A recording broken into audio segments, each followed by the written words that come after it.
আসসালামু আলাইকুম। সবাইকে আমন্ত্রণ জানাচ্ছি এবি নিউজ প্রাইম সংবাদে। আপনাদের সঙ্গে আছি আমি সুমাইয়া মেঘলা। শুরুতেই জানিয়ে দেব সংবাদ শিরোনাম।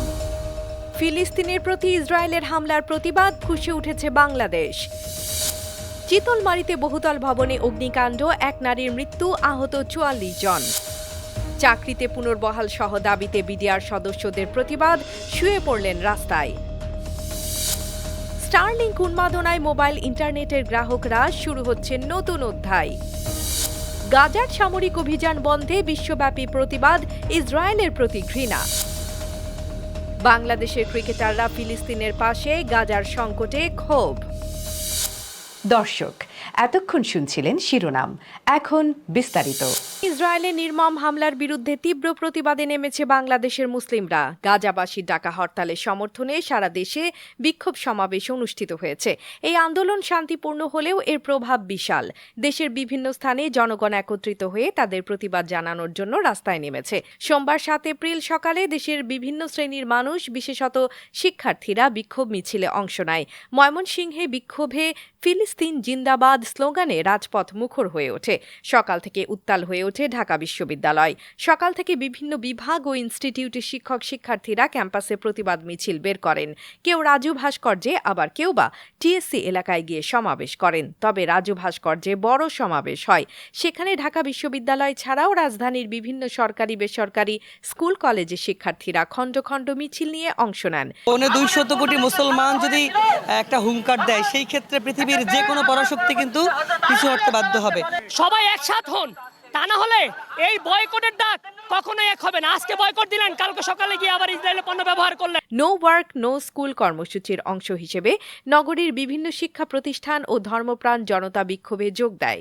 সোমবার ৭ April no work no school কর্মসূচির প্রতি পূর্ণ সংহতি জানিয়ে কোনো পর্যায়ে শিক্ষা প্রতিষ্ঠানেই ক্লাস হয়নি। অনেক বেসরকারি প্রতিষ্ঠানে কাজ বন্ধ রাখা হয়। সকাল থেকে রাজধানী ঢাকা সহ সারা দেশ বিক্ষোভ ও সমাবেশে উত্তাল হয়ে ওঠে। আপামর জনসাধারণ রাস্তায় নামলেও শিক্ষার্থীদের প্রতিবাদ মিছিল, বিক্ষোভ সমাবেশ ছিল চোখে পড়ার মতো। ঢাকা, রাজশাহী, জাহাঙ্গীরনগর, জগন্নাথ বিশ্ববিদ্যালয় যেমন প্রতিবাদ মুখর ছিল, তেমনি রাস্তায় সরব ছিলেন BRAC, east West, Canadian, north south সহ বেসরকারি বিশ্ববিদ্যালয়গুলোর শিক্ষার্থীরাও। তারা যেন ঐক্যবদ্ধ হয়ে গাজাবাসীদের পাশে দাঁড়ায়। আমরা যেন মুসলমানরা যেন ছড়িয়ে ছিটিয়ে না থাকে, তারা যেন সবাই ঐক্যবদ্ধ হয়ে কাজ করে। রাজপথে প্রতিবাদে ফেটে পড়েন মেডিকেল, মাদ্রাসা, স্কুল কলেজ পড়ুয়ারাও। জাতীয় মসজিদ বাইতুল মোকাররম থেকে দুপুর ১:২০টায় মিছিল শুরু হয়, যার নেতৃত্ব দেয় জাতীয় ওলামা মাশায়েখ আয়েম্মা পরিষদ। বাদ জোহর মসজিদের পাদদেশে গাজাবাসীদের ডাকা হরতালের সমর্থনে পূর্ব সমাবেশ অনুষ্ঠিত হয়। জোহরের নামাজ শেষে তারা আল্লাহু আকবার স্লোগান দিয়ে মসজিদ থেকে বের হয় এবং একত্রে ফিলিস্তিনি পতাকা উত্তোলন করে। বাগেরহাটের চিতলমারীতে মাইশা টাওয়ার নামে একটি ৫তলা ভবনে অগ্নিকাণ্ডের ঘটনা ঘটেছে। এতে অনিতা রায় নামে এক নারীর মৃত্যু হয়েছে এবং অন্তত ৪৪ জন আহত হয়েছেন। সোমবার ৭ এপ্রিল সকাল ৮:৩০টায় চিতলমারী উপজেলা সদর বাজারের এই বহুতল ভবনে অগ্নিকাণ্ড ঘটে। ফায়ার সার্ভিস ও সেনাবাহিনীর সদস্যরা প্রায় ৩ ঘণ্টার প্রচেষ্টায় দুপুরে আগুন নিয়ন্ত্রণে আনেন। আগুনের ঘটনায় আতঙ্কিত হয়ে ৫তলা থেকে নেমে আসার সময় এক নারী নিচে পড়ে যান এবং ঘটনাস্থলেই তার মৃত্যু হয়। নিহত অনিতা রায় কাটাখালী দেবদাসের স্ত্রী। ফায়ার সার্ভিসের ধারণা অনুযায়ী তিনি ধোঁয়ার কারণে শ্বাসরুদ্ধ হয়ে মারা যান। ভবনটিতে সোনালী ব্যাংক, কৃষি ব্যাংক ও ব্যাংক এশিয়ার শাখা, বিভিন্ন কোম্পানির শোরুম এবং একটি বেসরকারি ক্লিনিক অবস্থিত। নিচতলায় একটি মার্কেটও রয়েছে।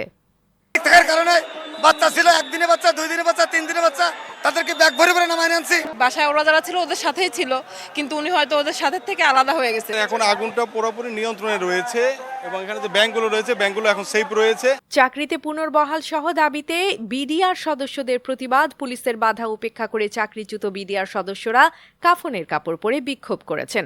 চাকরিতে পুনর্বহাল সহ বিভিন্ন দাবিতে মিছিল নিয়ে সচিবালয়ের দিকে যাওয়ার পথে চাকরিচ্যুত বিডিআর সদস্যদের আটক করেছে পুলিশ। পুলিশ। সোমবার 7 এপ্রিল দুপুরে বিডিআর সদস্যরা সচিবালয় অভিমুখে রওনা দেন, কিন্তু পুলিশ তাদের শিক্ষা ভবন এলাকায় আটকে দেয়। বিডিআর সদস্যদের অনেকে শুয়ে পড়ে রাস্তায়। বিক্ষোভের প্রেক্ষাপটে পুলিশের সতর্ক উপস্থিতি লক্ষ্য করা গেছে। অতিরিক্ত পুলিশ মোতায়েন করা হয়েছে এবং সাজোয়া যান ও জলকামান প্রস্তুত রাখা হয়েছে। বিক্ষোভকারীরা জানান তারা পূর্বে স্বরাষ্ট্র উপদেষ্টার সঙ্গে আলোচনা করলেও কোনো ফলাফল আসেনি, তাই তারা এবার প্রধান উপদেষ্টার সঙ্গে সাক্ষাৎ করে তাদের দাবি দাওয়ার বাস্তবায়ন চান।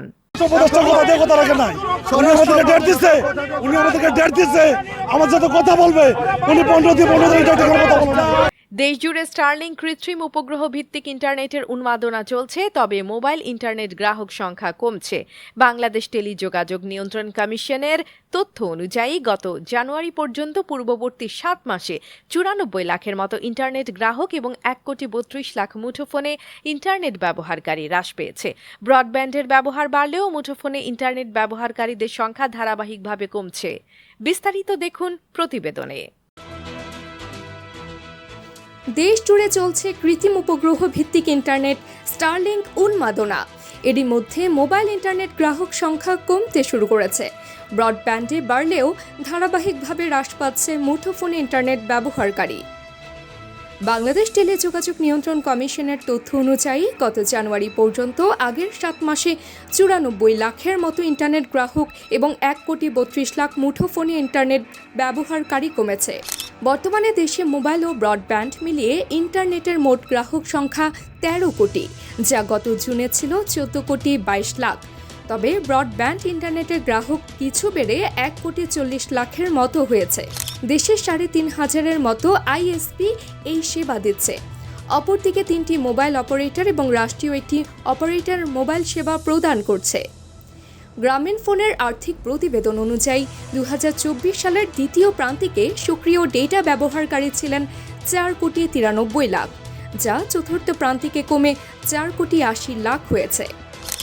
এছাড়া গ্রামীণ ফোনের গ্রাহকেরা ব্যয় কমিয়েছেন গড়ে 13 টাকা। 2023 সালের চতুর্থ প্রান্তিকে গ্রাহকের মাসিক ব্যয় ছিল গড়ে 161 টাকা, যা 2024 সালের চতুর্থ প্রান্তিকে 148 টাকা হয়েছে। রবির গ্রাহক প্রতি রাজস্ব 147 টাকা কমে 142 টাকা হয়েছে।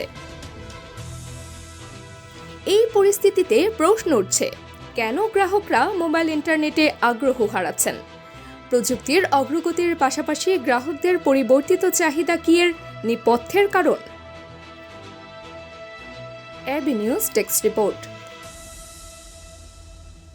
বিশ্বের বিভিন্ন দেশে ইসরায়েলের সামরিক অভিযানের বিরুদ্ধে বিক্ষোভ চলছে। জনগণ গাজায় মানবিক সহায়তা পুনরুদ্ধারের দাবি জানাচ্ছে। ফিলিস্তিনের গাজা উপত্যকায় ইসরায়েলের প্রতিরক্ষা বাহিনীর নিষ্ঠুর সামরিক অভিযান বন্ধের দাবি জানিয়ে বিশ্বের বিভিন্ন দেশে বিক্ষোভ ও প্রতিবাদ সমাবেশ অনুষ্ঠিত হচ্ছে। বিক্ষোভকারীরা অবিলম্বে গাজায় সামরিক অভিযান বন্ধ এবং মানবিক সহায়তার প্রবাহ স্বাভাবিক করার দাবি তুলছেন। শনিবার গাজার সামরিক অভিযান বন্ধ এবং ফিলিস্তিনকে স্বাধীন রাষ্ট্র হিসেবে স্বীকৃতির দাবিতে যুক্তরাষ্ট্রের রাজধানী ওয়াশিংটনে হাজার হাজার মানুষ বিক্ষোভ করেন। বিক্ষোভকারীদের মধ্যে মুসলিম, খ্রিস্টান এবং বিভিন্ন শান্তিকামী ইহুদি সংগঠনের প্রতিনিধিরা উপস্থিত ছিলেন। 3 শতাধিক সংস্থার উদ্যোগে এই মিছিল অনুষ্ঠিত হয়। মিছিলটি ওয়াশিংটনের গুরুত্বপূর্ণ সড়কগুলো প্রদক্ষিণ করে। রোববার তুরস্কের রাজধানী আঙ্কারা সহ বিভিন্ন শহরে একই দাবিতে হাজার হাজার মানুষ বিক্ষোভ করেন। যুক্তরাষ্ট্রের ইসরায়েলকে সামরিক ও রাজনৈতিক সহায়তা অব্যাহত রাখার কারণে আঙ্কারায় মার্কিন দূতাবাসের সামনে প্রতিবাদ সমাবেশ হয়। এই সময় তারা জর্ডান নদীর তীর থেকে ভূমধ্যসাগর পর্যন্ত স্বাধীন ফিলিস্তিন চায় এবং মার্কিন সাম্রাজ্যবাদ নিপাত যাক, ইসরায়েলের দখলদারি নিপাত যাক স্লোগান দেন। সোমবার ফিলিস্তিনের গাজা উপত্যকায় ইসরায়েলের প্রতিরক্ষা বাহিনী নিষ্ঠুর সামরিক অভিযান বন্ধের দাবিতে বিক্ষোভ ও প্রতিবাদ সমাবেশ মিছিল চলছে। বিক্ষোভ মিছিল করেছে সাধারণ মানুষ। বাংলাদেশের ক্রিকেটাররা ফিলিস্তিনের পাশে দাঁড়িয়েছেন। ফিলিস্তিনের পতাকার ছবি পোস্ট করে মুশফিকুর রহিম তার স্টেটাসে লিখেছেন, হে আল্লাহ, পুরো পৃথিবীর নির্যাতিতদের সাহায্য করো। হে আল্লাহ, তাদের জন্য রক্ষক, সাহায্যকারী, সহায়তাকারী এবং শক্তিদানকারী হয়ে ওঠো। গ্রাফিক্যাল ছবি পোস্ট করে মাহমুদুল্লাহ আল্লাহর একাধিক গুণবাচক নাম সামনে এনে প্রার্থনা করেছেন ফিলিস্তিনের জন্য। পেসার নাহিদ রানা একাধিক ছবি পোস্ট করে ক্যাপশনে লিখেছেন, এই নিষ্ঠুরতার ভার আমাদের সবার উপর। একদিন আমাদের সবাইকে ইতিহাসের কক্ষে দাঁড়াতে হবে। পবিত্র কুরআনে সূরা মাইদার আয়াত উদ্ধৃত করে পেসার শরীফুল ইসলাম লিখেছেন, যে ব্যক্তি একটি নির্দোষ মানুষকে হত্যা করে সে যেন গোটা মানবজাতিকে হত্যা করল। দর্শক, এতক্ষণ আমাদের সঙ্গে থাকার জন্য ধন্যবাদ। সর্বশেষ সংবাদ পেতে ভিজিট করুন আমাদের ওয়েবসাইট www.abnewsinternational.com এ। সেই সঙ্গে নিয়মিত ভিডিও নিউজ পেতে আমাদের ফেসবুক পেজ ও ইউটিউব চ্যানেলে চোখ রাখুন।